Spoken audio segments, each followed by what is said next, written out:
कहानी वाला आपके समक्ष एक नई कहानी के साथ। बहुत समय पहले की बात है। चंदनपुर का राजा बड़ा प्रतापी था। दूर दूर तक उसकी समृद्धि की चर्चाएं होती थी। उसके महल में हर एक सुख सुविधा की वस्तु उपलब्ध थी, पर फिर भी अंदर से उसका मन अशांत रहता था। बहुत से विद्वानों से मिला, किसी से कोई हल प्राप्त नहीं हुआ, उसे शांति नहीं मिली। एक दिन भेष बदलकर राजा अपने राज्य की सैर पर निकला। घूमते घूमते वह एक खेत के निकट से गुजरा। तभी उसकी नजर एक किसान पर पड़ी।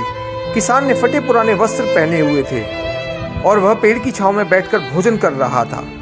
किसान के वस्त्र देखकर राजा के मन में आया कि वह किसान को कुछ स्वर्ण मुद्राएं दे दें ताकि उसके जीवन में कुछ खुशियां आ पाएं। राजा किसान के सम्मुख जाकर बोला, मैं एक राहगीर हूँ, मुझे तुम्हारे खेत पर ये 4 स्वर्ण मुद्राएं गिरी मिली।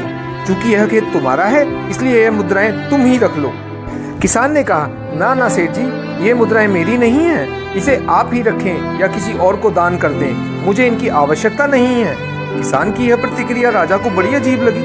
वह बोला, धन की आवश्यकता किसे नहीं होती, भला आप लक्ष्मी को ना कैसे कर सकते हैं। तब किसान बोला, सेठ जी, मैं रोज 4 आने कमा लेता हूँ और उतने में ही प्रसन्न रहता हूँ। किसान बोला। राजा ने पूछा, यह कैसे संभव है कि तुम 4 आने में गुजारा कर लेते हो।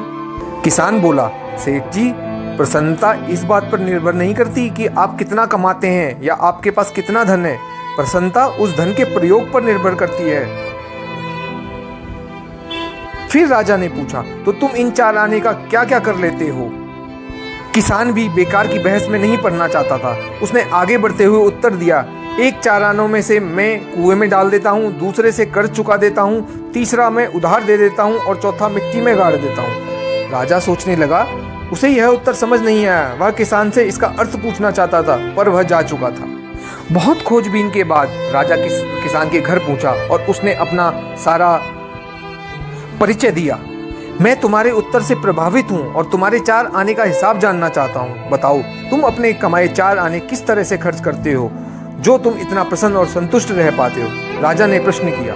किसान बोला, हजूर, जैसा कि मैंने बताया था, मैं 1 आना कुएं में डाल देता हूँ, यानी अपने परिवार के भरण पोषण में लगा देता हूँ। दूसरे से मैं कर्ज चुकाता हूँ, यानी इसे मैं अपने वृद्ध माँ बाप की सेवा में लगा देता हूँ। तीसरा, मैं उधार दे देता हूँ, यानी अपने बच्चों की शिक्षा दीक्षा में लगा देता हूँ। और चौथा, मैं मिट्टी में गाड़ देता हूँ, यानी मैं 1 पैसे की बचत कर लेता हूँ ताकि समय आने पर मुझे किसी से मांगना न पड़े और मैं इसे धार्मिक, सामाजिक व अन्य आवश्यक कार्यों में लगा सकूँ। राजा को अब किसान की बात समझ आ चुकी थी। राजा की समस्या का समाधान हो चुका था। वह जान चुका था कि यदि उसे प्रसन्न एवं संतुष्ट रहना है तो उसे भी अपने अर्जित किए धन का सही उपयोग करना होगा।